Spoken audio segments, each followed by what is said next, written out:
सोचिए, सिर्फ 24 घंटे, और इन 24 घंटों में मिडिल ईस्ट की दशकों पुरानी जियोपॉलिटिकल स्टेबिलिटी, मतलब जो भू राजनीतिक स्थिरता थी, वो पूरी तरह से हिल गई है। और वजह, ईरान पर एक बहुत बड़ा सीधा हमला। तो आज की इस पूरी बातचीत में हम 5 हिस्सों में इस जटिल हालात को समझने की कोशिश करेंगे। सबसे पहले हमला कैसे हुआ और उसके बाद क्या हुआ। फिर देखेंगे भारत पर इसका आर्थिक असर क्या है। इसके बाद ईरान के अंदर पावर किसके हाथ में है, ये समझेंगे। और फिर दुनिया की व्यवस्था पर इसका क्या असर है। और आखिर में इन सब के बीच भारत की नई सुरक्षा रणनीति क्या होनी चाहिए। चलिए, सबसे पहले बात करते हैं उस हमले की, उसकी डिटेल्स की, और देखते हैं कि कैसे उसने पूरे रीजन में एक तरह से अफरा तफरी मचा दी है। देखिए, जहां एक तरफ विरोध प्रदर्शन और शांति समझौते की बातें हो रही थी, वहीं कुछ ही दिनों के अंदर सिचुएशन एक बड़े मिलिट्री कॉन्फ्लिक्ट में तब्दील हो गई। अब देखिए, ऑपरेशन एपिक फ्यूरी का मकसद सिर्फ कोई सजा देना नहीं था। इसका सीधा सीधा टारगेट ईरान की पूरी टॉप लीडरशिप को, मतलब मिलिट्री और पॉलिटिकल दोनों को ही खत्म करना था, ताकि ईरान में सत्ता परिवर्तन यानी रजीम चेंज के लिए दबाव बनाया जा सके।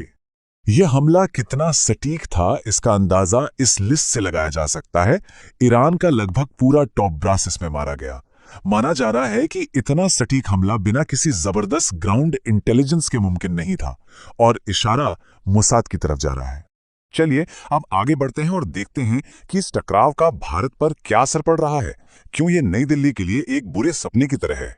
ये जो आंकड़ा है ना, 50% से भी ज्यादा, ये असल में भारत की एनर्जी सिक्योरिटी की सबसे बड़ी कमजोरी को दिखाता है। मतलब हमारा आधा से ज्यादा कच्चा तेल जो हम बाहर से मंगाते हैं, वो स्ट्रेट ऑफ हॉर्मुज से होकर गुजरता है।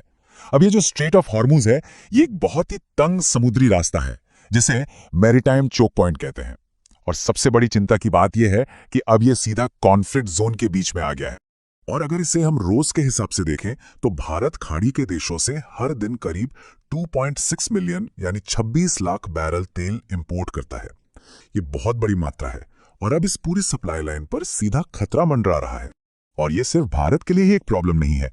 अगर ईरान ने स्ट्रेट ऑफ हॉर्मुज को बंद कर दिया, तो दुनिया भर की तेल और एलएनजी सप्लाई का लगभग 20% हिस्सा रुक जाएगा, और ये एक ग्लोबल एनर्जी क्राइसिस को जन्म दे सकता है। तो अब भारत के सामने 2 ही रास्ते हैं, और दोनों ही बहुत मुश्किल हैं। पहला, या तो वो शिपिंग की बेतहाशा बढ़ी हुई कीमत चुकाए, जिसमें वॉर रिस्क प्रीमियम भी शामिल होगा, या फिर दूसरा रास्ता है कि वो 26 लाख बैरल तेल के लिए रातों रात कोई नया सप्लायर ढूंढ ले, जो कि लॉजिस्टिक्स के लिहाज से लगभग नामुमकिन और बहुत ही ज्यादा महंगा सौदा है। तो अब भारत चाहे कोई भी रास्ता अपनाए, इसका असर आम लोगों पर पड़ना लगभग तय है। पेट्रोल डीजल की कीमतें बढ़ेंगी, शिपिंग महंगी होने से हर चीज महंगी होगी, जिससे महंगाई बढ़ेगी, और भारतीय रुपए पर भी इसका जबरदस्त दबाव देखने को मिलेगा। ईरान की टॉप लीडरशिप के सफाई के बाद अब सबसे बड़ा सवाल यह है कि वहां असल में कंट्रोल किसके हाथ में है, और क्या ईरान की तरफ से कोई ऑर्गेनाइज्ड जवाबी कार्रवाई हो भी सकती है या नहीं। आयतुल्लाह खमेनेई लगभग 37 साल तक ईरान के सुप्रीम लीडर रहे। अब उनके जाने से एक बहुत बड़ा पावर वैक्यूम यानी सत्ता का खालीपन पैदा हो गया है। तो सवाल यह है कि क्या वो सिस्टम जो उन्होंने बनाया था, उनके बिना टिक पाएगा। तो अब ईरान के भविष्य को लेकर 3 रास्ते खुलते हैं, 3 सिनेरियोज बनते हैं। पहला है संवैधानिक रास्ता, मतलब एक काउंसिल बने फिर चुनाव हो, लेकिन ये बहुत धीमा प्रोसेस है, तो इसकी उम्मीद कम ही है। दूसरा, और जिसकी सबसे ज्यादा संभावना है, वो है हार्डलाइनर्स का कब्जा, मतलब आईआरजीसी के कुछ ताकतवर जनरल्स इमरजेंसी का हवाला देकर कंट्रोल अपने हाथ में ले लें। और तीसरा, जो कि सबसे खतरनाक सिनेरियो है, वो है देश का अंदरूनी तौर पर टूट जाना, एक सिविल वॉर, जैसा हमने सीरिया में देखा है। और ये एक बहुत ही क्रिटिकल जानकारी है। पता चला है कि खमेनेई ने अपनी गैर मौजूदगी के लिए एक कंटिजेंसी प्लान तैयार कर रखा था। उन्होंने कुछ कट्टरपंथी जनरलों के एक छोटे ग्रुप को पहले से ही जवाबी कार्रवाई करने की पूरी आजादी दे रखी थी।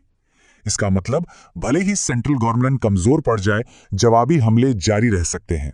चलिए अब थोड़ा जूम आउट करते हैं और देखते हैं कि इस हमले का असर पूरी दुनिया पर क्या पड़ा है। इंटरनेशनल लॉ और ग्लोबल पावर डायनामिक्स के लिए इसके क्या मायने हैं। ये जो बयान है, ये असल में दुनिया के कई देशों की चिंता को जाहिर करता है। डर यह है कि इस तरह की एक तरफा कार्रवाई ने एक ऐसी मिसाल कायम कर दी है जहां अंतर्राष्ट्रीय नियमों और संस्थाओं को पूरी तरह ताक पर रख दिया गया है। आज वो, कल कोई और। इसके नतीजे बहुत दूर तक जाएंगे। यूएन सिक्योरिटी काउंसिल को बाईपास किया गया, प्रमुख सहयोगियों से भी सलाह नहीं ली गई। ये सब देखकर दूसरे देशों को ये लगेगा कि अपनी सुरक्षा के लिए परमाणु हथियार बनाना ही एकमात्र रास्ता है, और ये भविष्य के लिए एक बहुत खतरनाक मिसाल कायम करता है। और अब आखिर में इन सारी बातों को जोड़ के ये समझने की कोशिश करते हैं कि भारत के लिए इसका क्या मतलब है। इस नई और ज्यादा अस्थिर दुनिया में भारत की जगह कहाँ है? भारत की जो ऐतिहासिक रूप से एक न्यूट्रल यानी तटस्थ रहने की पॉलिसी रही है, वो अब एक बड़े चैलेंज का सामना कर रही है।